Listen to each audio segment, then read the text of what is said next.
जागो जागो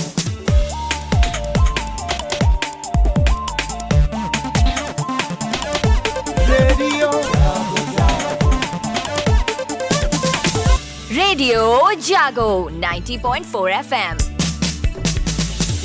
नमस्कार, यह है रेडियो जागो 90.4 FM हरदोई। अब आप दीपक से हरदोई की हलचल सुनिए।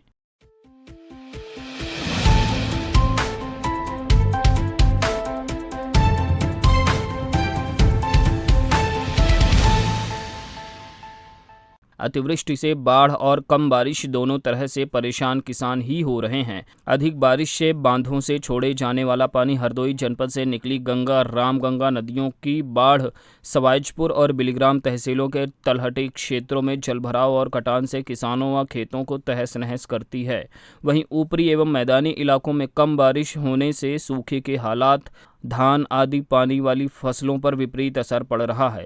किसान सूखते धान में पंपिंग से पानी भरते हैं तो गर्मी से उबलता पानी पौधों की जड़ों को गलाने लगता है और धान की फसल पीली पड़ रही है। आइए सुनते हैं किसानों को। मैं सर्वेश राजपूत, पूर्व प्रधान परसौली। यहाँ कम बारिश होने से धान की फसल प्रभावित हो रही।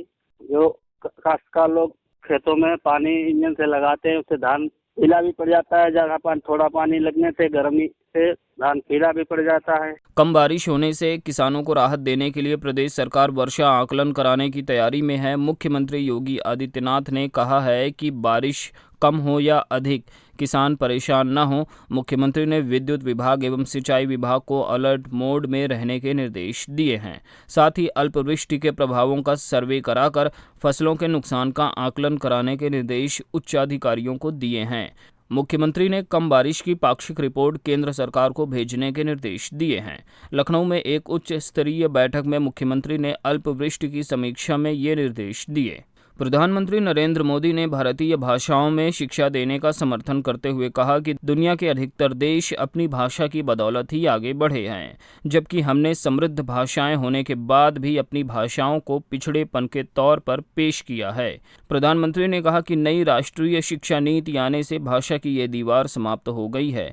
नई राष्ट्रीय शिक्षा नीति के 3 साल होने पर प्रगति मैदान नई दिल्ली के भारत मंडपम में हुए अखिल भारतीय शिक्षा समागम में प्रधानमंत्री ने अपनी मातृभाषा में पढ़ाई को व्यक्तिगत विकास के लिए नैसर्गिक न्याय बताया। आइए इस संदर्भ में सुनते हैं रेडियो जागो 90.4 FM के प्रतिनिधि महेश मिश्र की रिपोर्ट।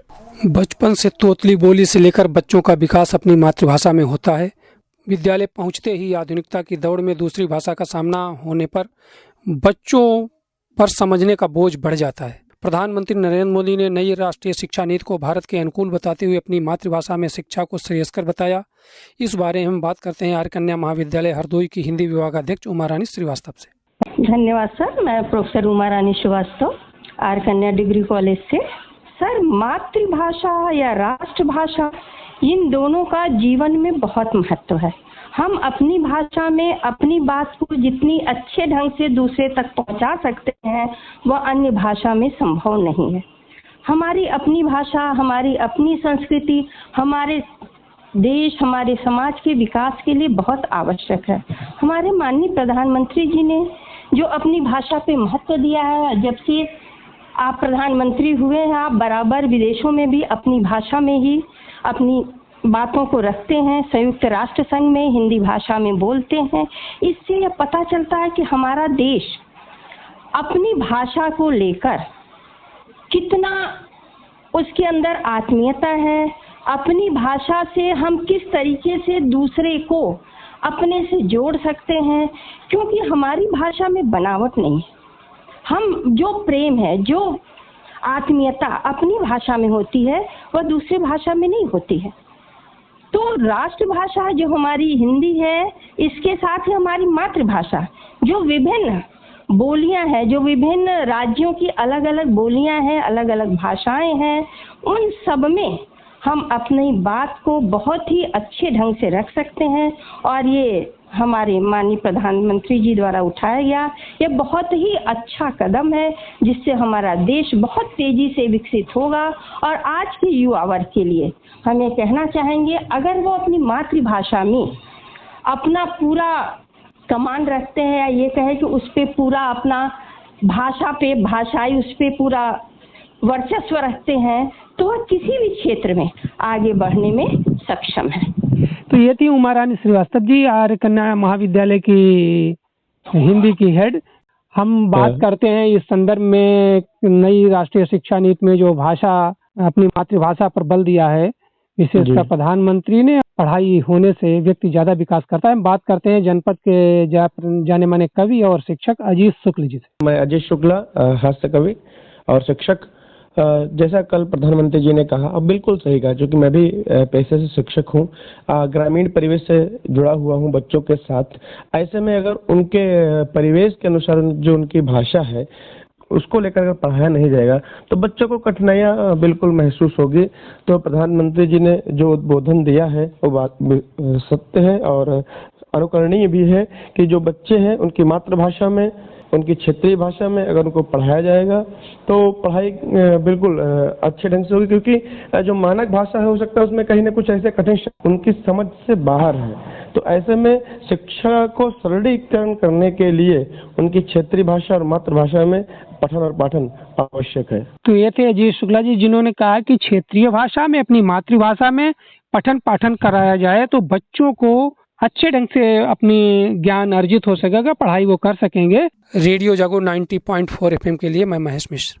किसानों को खाद बीज उपलब्ध कराने वाली ग्रामीण क्षेत्र की साधन सहकारी समितियों को अब प्रधानमंत्री जन औषधि केंद्र का संचालन का लाइसेंस दिया जाएगा। इसके लिए हरदोई जनपद की 4 सहकारी समितियों का चयन भी कर लिया गया है। सरकारी समितियों को बहुउद्देशीय प्राथमिक ग्रामीण सहकारी समिति बीपैक्स नाम दिया गया है। इनमें हरपालपुर, बाबटमऊ, सुरसा, उनौती बीपैक्स शीघ्र ही प्रधानमंत्री जन औषधि केंद्र का संचालन शुरू हो जाएगा। इससे मरीजों को सस्ते मूल्य पर दवाइयां मिल सकेंगी। आइए सुनते हैं सहायक निबंधक सहकारिता हरदोई अखिलेश प्रताप सिंह को। सहकारी समितियों में प्रधानमंत्री जन औषधि केंद्र खोले जाएंगे, इस बारे में आपसे जानना चाहते हैं। आप चयन तो 6 का 7 का हुआ था जी, लेकिन 4 अप्रूव हो चुके हैं यहाँ पे। मतलब 6 का चयन हुआ था जिसमें 4 का अप्रूवल आ चुका है। 7 का चयन होगा तो हो सकता है 2 का और आ जाए, क्योंकि वो अप्लाई हो गए हैं। जी जी, कौन कौन है जी? सुरसा समिति है हमारी बीपैक्स, एक माधवगंज में बावड़मऊ समिति है, एक उनौती समिति है जी कड़ियावा में, और एक हरपालपुर समिति है। गर्मी और उमस के बीच पर्याप्त बिजली आपूर्ति न मिलने से पूरे जनपद हरदोई में विद्युत उपभोक्ता बेहाल हैं। शहर में 8 विद्युत उपकेंद्र संचालित होने के बाद भी बिजली फॉल्ट, ट्रांसफार्मर फूंकने, लाइन की गड़बड़ी, हर ओर से बिजली कटौती, बिजली गड़बड़ी व न आने की उपभोक्ताओं की गर्मी भरी आवाज़ें घर आंगन से लेकर सड़कों और विद्युत उपकेंद्रों तक उठती रहती हैं। ग्रामीण क्षेत्रों में तो बिजली कटौती के हालात और भी खराब हैं।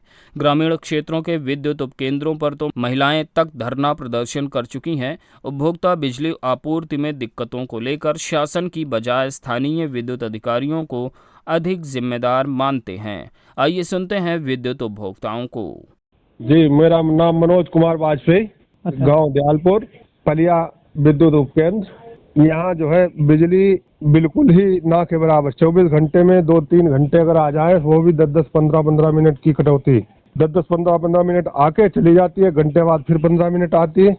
6-7 दिन पहले धरना भी दिया था पावर हाउस पे, लेकिन कुछ भी नहीं हुआ इसका। मैं अरविंद विकास खंड हरपालपुर। हमारे गांव में पावर हाउस है। पावर हाउस की क्षमता है 9000 कनेक्शन की, लेकिन वर्तमान में उस पे है 27000 कनेक्शन। इसलिए वो अत्यधिक भार होने के कारण प्रॉब्लम रहती है। नंबर 2, लाइन बहुत दूर से आती है, जिसको कहते हैं मंगलीपुर हरदोई।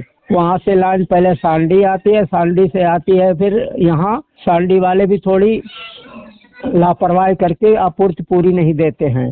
तो ये थी हरदोई की हलचल। आप सुनते रहिए रेडियो जागो 90.4 FM।